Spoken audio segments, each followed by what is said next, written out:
आज हम लोग सुमित्रानंद पंत जी की कविता मानव पर चर्चा करेंगे। सुमित्रानंद पंत जी की कविता मानव शीर्षक से दो संग्रहों में संकलित है। एक तो वह कविता गुंजन संग्रह में संकलित है और दूसरी कविता युगांत संग्रह में संग्रहित है। आप लोग इस बात से भली भांति परिचित ही होंगे कि गुंजन नामक जो काव्य संग्रह है वो उनका शुरुआती दौर की, जिसमें मैंने बताया कि वो प्रकृति से अनुप्राणित कविताएं लिख रहे हैं, वो वाली कविताएं संग्रहित हैं। मतलब वो वाली कविताएं हैं काव्य संग्रह में, जैसे उच्छ्वास, वीणा, ग्रंथि, पल्लव, इन सब में प्रकृति से संबंधित कविताएं ज़्यादा हैं। और युगांत युगवाणी ग्राम्य, ये वाले जो काव्य संग्रह हैं, इसमें पंत जी की दृष्टि बदल गई है। पंत जी प्रकृति से अंतरित होकर, उनका ट्रांजिशन होकर अब वो मानव पर ज़्यादा केंद्रित हो गए हैं। ठीक है ना, मनुष्य की बातें करने लगे हैं। भारत माता कविता में कहते हैं कि भारत माता ग्रामवासिनी, खेतों में फैला है श्यामल, धूल भरा मैला सा आंचल। ठीक, या कहते हैं कि द्रुत झरो जगत के जीर्ण पत्र है। तो ये सारी बातें जो हैं उनका एक परिवर्तन दिखाई देता है। यह परिवर्तन 1936 के बाद से पंत की कविताओं में दिखाई देने लगता है। तो मानव शीर्षक से दो कविताएं हैं। जो गुंजन में संकलित है कविता, उसकी पंक्तियां कुछ इस प्रकार हैं कि तुम मेरे मन के मानव, मेरे प्राणों के प्राण, है ना। और जो युगांत में संकलित है कविता, वो तो सम्मुख है ही आपके, कि सुंदर है विहग सुमन सुंदर मानव तुम सबसे सुंदरतम। तो देखते हैं पंत जी की कविता क्या कह रहे हैं कि सुंदर है विहग सुमन सुंदर, विहग यानी कि पंछी, सुमन यानी कि फूल, मानव तुम सबसे सुंदरतम, सुंदरतम यानी कि सुंदरता की पराकाष्ठा। जैसे हम कहते नहीं है अच्छा, बहुत अच्छा और सबसे अच्छा, तो सुंदर, बहुत सुंदर और सबसे सुंदर। ठीक, निर्मित सबकी तिल सुषमा, यानी कि तिल सुषमा का तात्पर्य है कि संसार में जितने भी सौंदर्य परक पदार्थ हैं, यानी कि जितने भी चीज़ें हमको सुंदर लग रही हैं, उनसे सबसे तिल तिल करके हमने सौंदर्य को क्या कर लिया है, ग्रहण कर लिया है। जैसे हमको मान लीजिए फूल अच्छे लग रहे हैं, ठीक, हमको फूल सुंदर हैं, प्रकृति, नदियाँ सुंदर हैं, झरने सुंदर हैं, ये सारी चीज़ें जितनी भी सौंदर्य परक चीज़ें हैं, उनसे सबसे हमने क्या कर लिया, थोड़ा थोड़ा तिल तिल भर सुषमा को, तिल तिल भर सौंदर्य को ले लिया। निखिल यानी कि संपूर्ण, चिर यानी कि शाश्वत, और निरुपम यानी कि जिसकी उपमा न दी जाए, उपमा ना दीजिए, अनुपमेय कह लीजिए, यानी कि उसके समान कोई दूसरा है ही नहीं। यौवन ज्वाला यानी कि यौवन रूपी ज्वाला। वेष्टित कहते हैं कि किसी के ऊपर, जैसे मान लीजिए कोई खंबा है, उस खंबे के चारों ओर हम रस्सी लपेटें, ठीक है ना, तो उसको वेष्टित कहते हैं। या मान लीजिए कोई रील है, तो रील पर क्या करते हैं, धागा जो होता है उसके चारों ओर घुमाया जाता है। मृदु त्वच यानी कि मृदु त्वचा, त्वचा कैसी है, कोमल है। प्ररोह कहते हैं आरोहण को, आरोह कहते हैं कि किसी चीज़ को ऊपर की ओर बढ़ना। अंगगणित में पढ़ते हैं ना, आरोही अवरोही संख्या। आरोह माने छोटे से बड़े की ओर बढ़ना, और अवरोह माने बड़े से छोटे की ओर बढ़ना। न्योछावर यानी कि उत्सर्ग बलिदान। निखिल यानी कि संपूर्ण। छाया प्रकाश यानी कि सौंदर्य के विभिन्न, जिनसे सौंदर्य प्रतिबिंबित हो रहा है, उनका रूप रंग, उनकी छाया। तब पंत जी क्या कह रहे हैं, कह रहे हैं कि सुंदर हैं विहग सुमन सुंदर, यानी कि पंछी सुंदर हैं, फूल भी सुंदर हैं, मानव तुम सबसे सुंदर था, लेकिन हे मानव तुम सबसे ही ज़्यादा सुंदर हो। निर्मित सबकी तिल सुषमा से, और तुमको बनाया कैसे गया है, तुम्हारा निर्माण कैसे किया गया है, सबकी तिल सुषमा से, यानी कि सब जितने भी सौंदर्य परक पदार्थ हैं उनसे थोड़ा सौंदर्य जो है उधार ले लिया गया, थोड़ा सौंदर्य जो है सबसे चुराया गया है, थोड़ा सौंदर्य लिया गया है और उससे तुमको बनाया हुआ है। जैसे हम लोग कहते नहीं हैं कि किसी के माने कि किसी के पास इतने ज़्यादा गुण होते हैं, ठीक है, तो हम कहते हैं कि यार तुमको जो है ब्रह्मा जी ने बड़े तबीयत से बनाया होगा, या जो भी बनाने वाला है उसने बड़ी तबीयत से तुमको बनाया होगा कि इतने ज़्यादा गुणों का समावेश जो है तुमने कर दिया है। तभी मनुष्य जो है, मनुष्य को भी बड़ी तबीयत से बनाया गया है।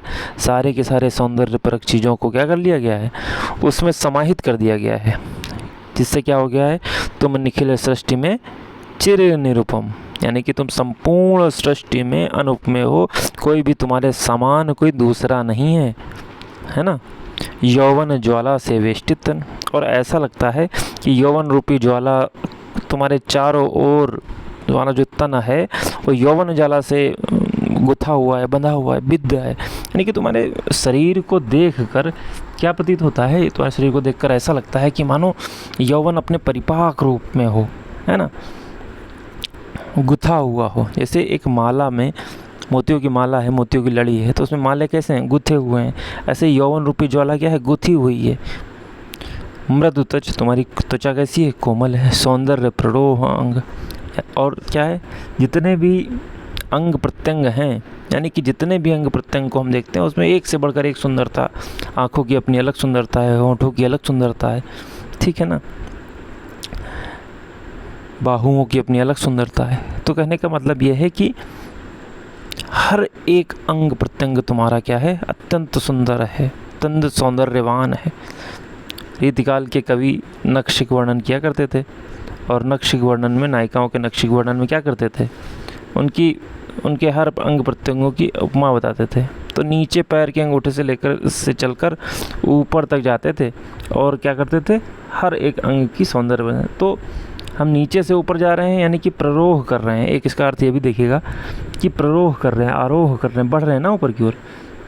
तो हर एक अंग में हमको एक नई आभा, नई सुंदरता नज़र मिल रही है, आ रही है। न्योछावर जिन पर नखिल प्रकृति, और इन सारे अंगों पर क्या कर सकते हैं, संपूर्ण प्रकृति को क्या किया जा सकता है, उत्सर्ग किया जा सकता है, न्योछावर किया जा सकता है इस संपूर्ण प्रकृति का, यानी कि संपूर्ण प्रकृति को लुटाया जा सकता है इन अंगों के ऊपर। ये इतने अंग इतने ज़्यादा सुंदर हैं, ठीक है ना। अब यही पंत जी अगर शुरुआती दौर में होते, मोह जैसी शीर्षक, मोह शीर्षक एक कविता है ना उनकी, छोड़ द्रुमों की मृत छाया, तब वो कहते हैं कि एक तरफ किशोरिका है और एक तरफ क्या है, प्रकृति है। तो प्रकृति को छोड़कर क्या कहीं नहीं जाना चाहते हैं। वो क्या कहते हैं कि छोड़ द्रुमों की मृदु छाया, तोड़ प्रकृति से भी माया, बाले तेरे बाल जाल में कैसे उलझा दूं लोचन, भूल अभी से इस जग को। तो देखिए वहाँ पर प्रकृति का कितना चित्रण, कितना सौंदर्यपरक चित्रण करते हैं, प्रकृति के प्रति उनका कितना लगाव झुकाव है। मनुष्य को कुछ समझते ही नहीं है। और अब देखिए मनुष्य को कितना ज़्यादा समझ लिया, वो कहते हैं कि सारी का सारी सृष्टि जो है वो तुम पर लुटाई जा सकती है। छाया प्रकाश के रंग रूप, और क्या है कि उन अंगों पर संपूर्ण सृष्टि का उत्सर्ग किया जा सकता है, बलिदान किया जा सकता है, और विभिन्न प्रकार की आभाएं उसमें क्या होती हैं, प्रतिबिंबित होती हैं, ठीक है ना। धावित कृष्ण नील सिराओं में मदिरा से मादक रुधिर धार, धावित यानी कि दौड़ना, कृष यानी कि कृषकाय पतली, नीली शिरा यानी कि जिसमें रुधिर भागता है, मदिरा से मादक यानी कि मदिरा को पीने के बाद आदमी जिस मदमस्त अवस्था में होता है ना, पागलपन की अवस्था में होता है, वो ऐसा जो नशा होता है उसकी बात। रुधिर धार यानी कि रक्त की धार, आँखें हैं दो लावण्य लोक, लावण्य यानी कि बहुत ज़्यादा सुंदरता, ठीक है ना। लवण को नमक भी कहते हैं, लुनाई भी कहते हैं, ठीक, लेकिन लावण्य का अर्थ दूसरा है। लावण्य का अर्थ है सुंदरता से। सुर में निसर्ग संगीत सार। तब देखिए इसमें क्या कह रहे हैं, इसमें कह रहे हैं कि धावित कृष्ण नील शिराओं में मदिरा से मादक रुधिरधार, तुम्हारी जो नीली नीली कृष्णकाय शिराएँ हैं उनमें क्या है, मदिरा से भी ज़्यादा मादक नशा वाला रक्त बहता है। आप देखिएगा कि कोई भी व्यक्ति जो ना तो अत्यंत दुबला है और ना अत्यधिक मोटा है, यानी कि कैसा है, स्वस्थ है, और कैसा है, मांसलता से युक्त है, ठीक है ना। तो क्या हम लोग कहते हैं कि ये तो बड़ा ही खूबसूरत नज़र आ रहा है ना, बड़ा ही अच्छा देखने में नज़र आ रहा है, ऐसा लगता है कि इसको देखते ही रहें, ठीक है ना। उसके प्रति आकर्षण भाव से हम बंधे उसकी ओर खींचे चले जाते हैं। तो वही है कि धावित कृष्ण नील शिराओं में मदिरा से मादक रुधिरधार। तुम्हारी जो कृष्णकाय नीली नीली शिराएं हैं उसमें क्या है, उसमें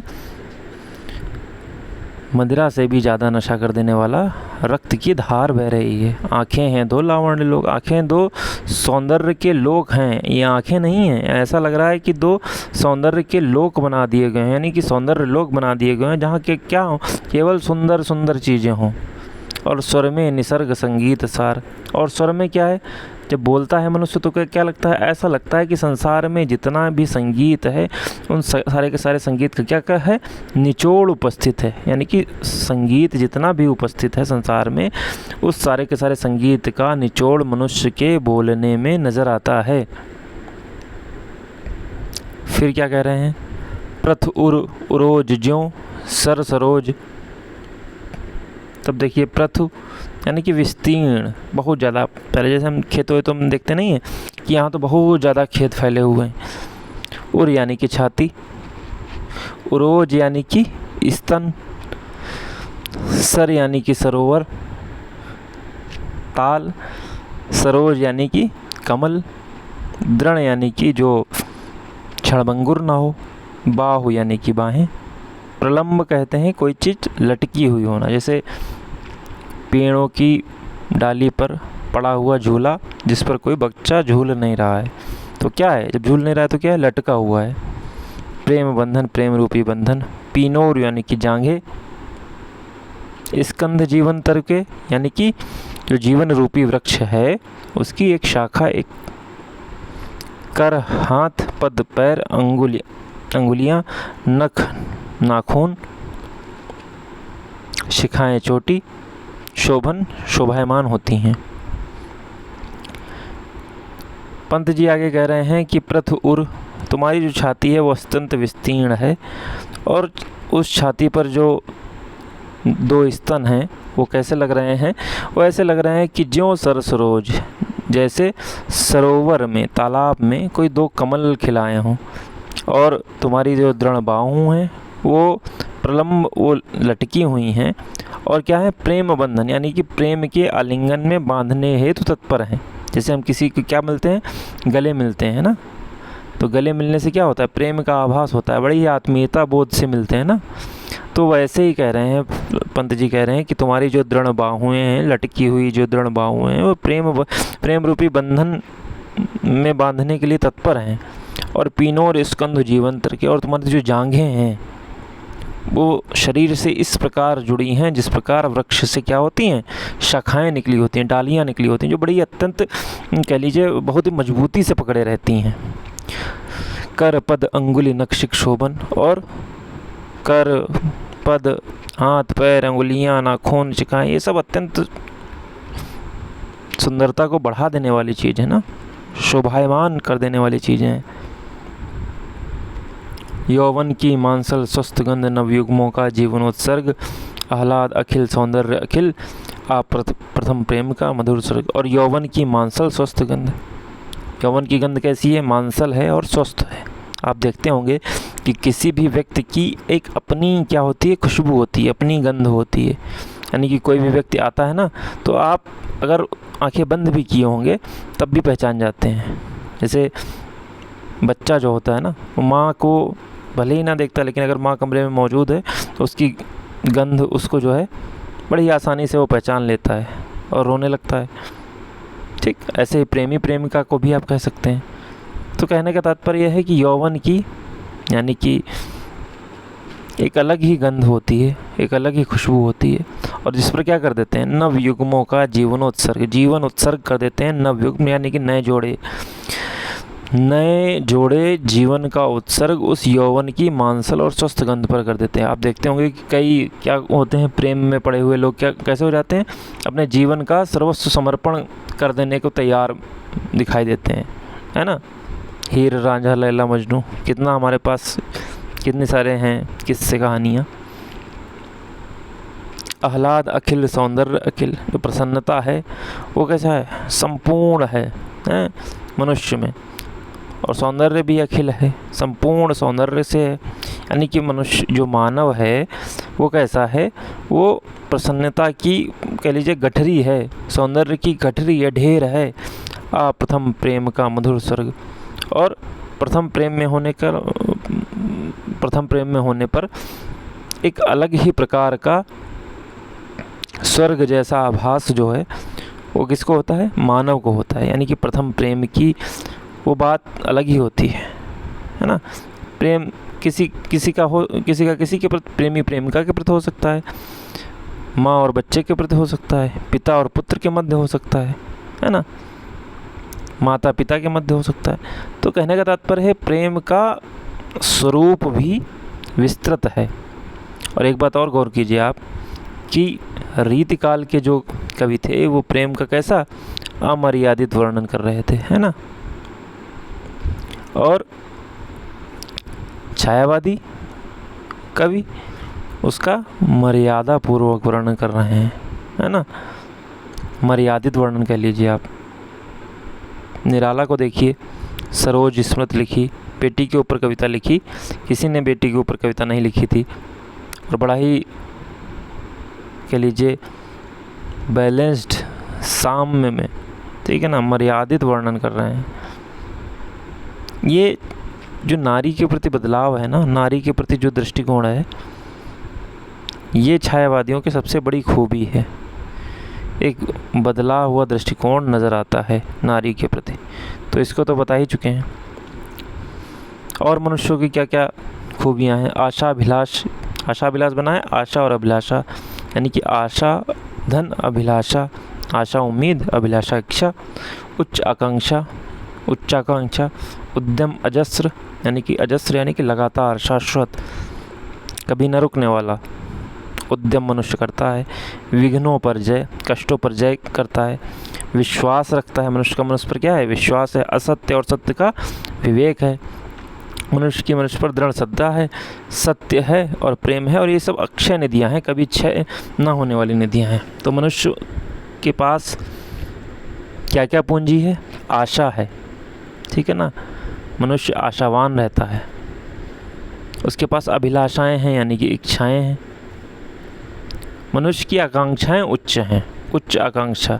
कल्पना कीजिए कि मनुष्य साइकिल से ही संतुष्ट हो गया होता तो मोटरसाइकिल नहीं बनाता, मोटरसाइकिल से संतुष्ट हो गया होता तो कार नहीं बनाता, कार से संतुष्ट हो गया होता तो एरोप्लेन, ट्रेन, ये सब कोई हेलीकॉप्टर ये ना बनाता। तो उसकी उच्च आकांक्षाएं हैं, है ना। उच्च आकांक्षाओं वाले व्यक्ति ही क्या रहते हैं? जीवन में सफल रहते हैं, है ना। मनुष्यों को भी उच्च आकांक्षाएं हैं। और क्या है? उद्यम, लगातार उद्यमरत है, लगा हुआ है, कभी रुकता नहीं है, कभी थकता नहीं है, लगातार उद्यम कर रहा है। विघ्नों पर जय, जितने भी उसके मार्ग में कष्ट आते हैं उन कष्टों का क्या करता है? निवारण करता हुआ चलता है। वह पथ क्या, पथिक कुशलता क्या, जिस पथ पर बिखरे शूल न हो। वह पथ क्या, पथिक कुशलता क्या, जिस पथ पर बिखरे शूल न हो। और नाविक की धैर्य परीक्षा क्या, यदि धाराएं प्रतिकूल न हो। ठीक, प्रसाद जी लिख गए हैं, दिनकर जी भी लिख गए हैं कि सच है विपत्ति जब आती है, कायर को ही दहलाती है। शूरमा नहीं विचलित होते, क्षण एक नहीं धीरज खोते। विघ्नों को गले लगाते हैं, कांटों में राह बनाते हैं। ऐसे ही मनुष्य भी है, विघ्नों को गले लगाने वाला, विघ्नों पर जय विजय करने वाला। फिर क्या है? मनुष्य का मनुष्य पर विश्वास है, अगाध विश्वास है ना। हम एक दूसरे पर सहज ही विश्वास कर लेते हैं। असत्य और सत्य का विवेक है। एक मनुष्य ही एक ऐसा प्राणी है जिसके पास मस्तिष्क है, बुद्धि है, वरना हम में और जानवर में क्या अंतर है? कुछ नहीं अंतर है। वो भी भोजन अपना करते हैं, हम भी भोजन अपना करते हैं। केवल एक मस्तिष्क है, केवल एक बुद्धि ही है जो हमको इनसे अलग करती है। असत्य और सत्य का विवेक, उचित अनुचित का ज्ञान, ये मनुष्य की खूबी है। और मनुष्य को दृढ़ श्रद्धा है ईश्वर के प्रति भी और दूसरे मनुष्य के प्रति भी। भाई हमको किसी के प्रति श्रद्धा रहती है ना कि यार वो ऐसा काम नहीं कर सकता या वो मेरा यह काम ज़रूर कर देगा। तो ये हमारा विश्वास है, श्रद्धा है, आस्था है उस पर। और मनुष्य के पास सत्य और प्रेम रूपी क्या है? दो निधियाँ जो अक्षय हैं, अक्षय कहते हैं जो कभी भी क्षरित ना हो, जिनका कभी भी क्या हो, क्षरण ना हो, उसको अक्षय कह रहे हैं। तो सत्य और प्रेम रूपी दो निधियाँ हैं जो कभी भी क्या होती हैं, या कभी भी क्षरण नहीं होता, ये मनुष्य के पास हैं। तो मनुष्य के पास इतनी सारी चीज़ें हैं। मानसी भूतियाँ ये अमंद, अमंद है भाई, मंद कहते हैं जो धीमा हो जाए, अमंद यानी कि जो धीमा ना हो। तो ये मनुष्य की भूतियाँ यानी कि जो निधियाँ हैं, संपत्तियाँ हैं मनुष्य के पास, जो कभी भी रुकती नहीं हैं, थकती नहीं हैं। और मनुष्य के पास भी है सहृदयता है, संवेदनशीलता है मनुष्य के पास, त्याग है ना, बलिदान करने है तत्पर रहता है मनुष्य। कुछ महात्मा गांधी, जब कस्तूरबा को नमक छोड़ने को कहा गया तो महात्मा गांधी ने भी सबसे पहले नमक छोड़ा। हम लोगों को भी अपने जीवन में छोटे छोटे त्याग करते हुए देखते ही हैं। जैसे कि मान लीजिए कि घर में कोई बीमार है, ठीक है ना, उसके लिए क्या होता है, खिचड़ी बनती है। तो हम लोग भी क्या कहते हैं कि अरे छोड़ो, मेरे लिए भी खिचड़ी बन जाए, या मैं भी खिचड़ी खाऊंगा, मैं भी खिचड़ी बनाऊंगा। तो हमने किया ना त्याग एक छोटा सा। ऐसे ही मान लीजिए कई छोटे छोटे त्यागों का उदाहरण आप अपने जीवन में देख सकते हैं। तो ये मनुष्य के पास त्याग करने की अद्भुत क्षमता है, छोड़ देने की, जिससे क्या हो, जिससे उसी मानव जाति का क्या होगा, कल्याण होगा। सहानुभूति है मनुष्य की, मनुष्य से सहानुभूति ही ना होती, संवेदनशीलता ही ना होती, तो मानवता का यह अस्तित्व काफ़ी वर्ष पूर्व ही समाप्त हो गया होता, बचती ही नहीं मानवता। आज हम देखते हैं आज के युग में कि मानवता का धीरे धीरे क्या हो रहा है, क्षरण हो रहा है, मानवता गायब होती चली जा रही है। लोग सहभागी हैं ही नहीं, दूसरों को दुख को देखकर प्रसन्न हो रहे हैं। अकेला, जब नई कहानी और नए उपन्यासों में है ना, अकेलापन, अजनबियत, एकाकीपन, संत्रास, कुंठा, घुटन, इन सब पर जो बातें की गई हैं, ये इसीलिए तो की गई हैं कि मनुष्य संवेदनाहीन हो गया है, सहानुभूति रही नहीं गई उसके पास। हो स्तंभ सभ्यता के पार्थिव, संस्कृति स्वर्गीय स्वभाव पूर्ति, मानव का मानव पर प्रत्यय परिचय, मानवता का विकास। हो स्तंभ सभ्यता के पार्थिव यानी कि इस लोक के, ताज कविता में हमने देखा था अपार्थिव यानी कि पारलौकिक, पार्थिव यानी कि पृथ्वी से संबंधित, ऐसे समझिएगा, यानी कि इस लोक के।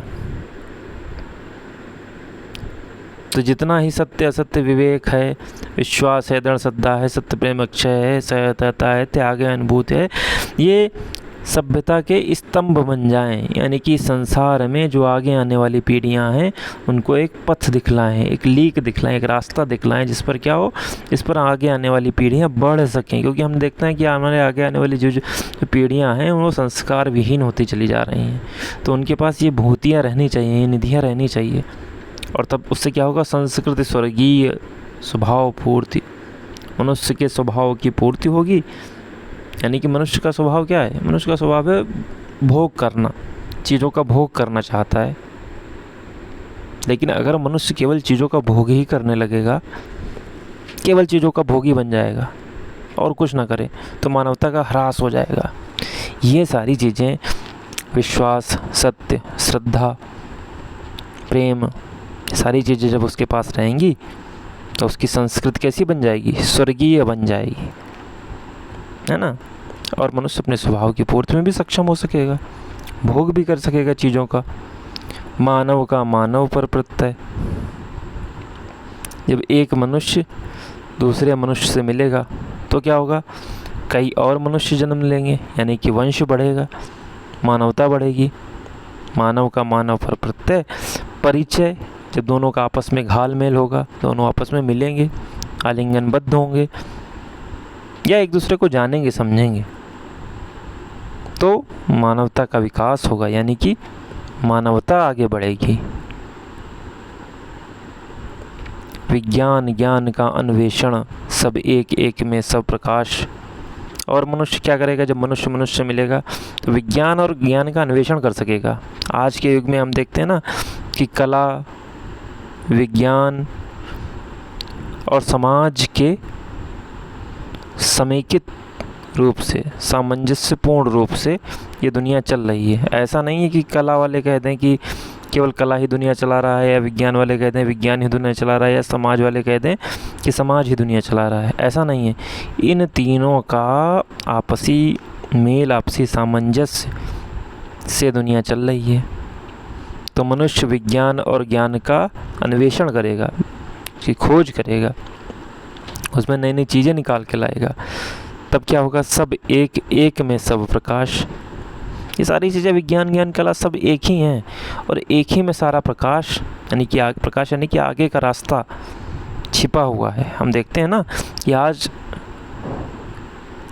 जो है विकास, तकनीक, नई नई उन्नत तकनीकें आ रही हैं ना। पहले क्या कभी किसी ने कल्पना की होगी कि खाना घर बैठे मिलेगा, या घर बैठे हम कोई चीज़ ऑर्डर करेंगे और वो हमारे घर पे आ जाएगी? तो ये तकनीक है ना। ये कला, विज्ञान और समाज के सामंजस्यकारी रूप से संभव हो पाए। फिर आगे पंत जी कह रहे हैं कि प्रभु का अनंत वरदान तुम्हें, उपभोग करो प्रतिक्षण नव नव। ईश्वर का तुम्हें वरदान प्राप्त है, तुम इस वरदान का निरंतर उपभोग करो, हर क्षण में नए नए उपभोग करो। यानी कि विज्ञान, ज्ञान और कलाओं के सामंजस्यकारी रूप से तुम जो नई दुनिया का विकास करोगे ना, उससे तुम्हारे ही उपभोग के लिए कई सारे मार्ग प्रशस्त होंगे।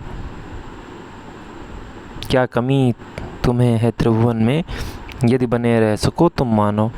तुम्हें इस तीन लोकों में कोई भी कमी नहीं है, अगर तुम मानव बने रहो। मानव बने रहने का तात्पर्य क्या है? कि तुम्हारे पास जो मानसी भूतियाँ हैं, तुम्हारे पास जो मानवीय निधियाँ हैं, उनको कभी ना खो।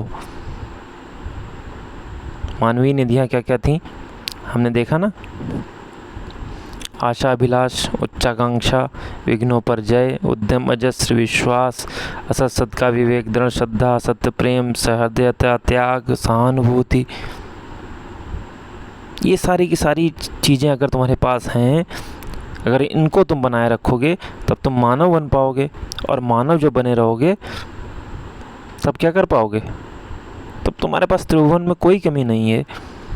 तुम नए नए विकास कर पाओगे, नए नए विकास के नए रास्ते खोज पाओगे, और अपनी भोगों की पूर्ति कर पाओगे, और इस संसार को और अच्छा बनाने में अपना योगदान दे पाओगे। यह रचना अप्रैल 1935 में इसका रचना काल है। यह रचना युगांत में संग्रहित है। तो यह थी पंत जी की कविता मानव।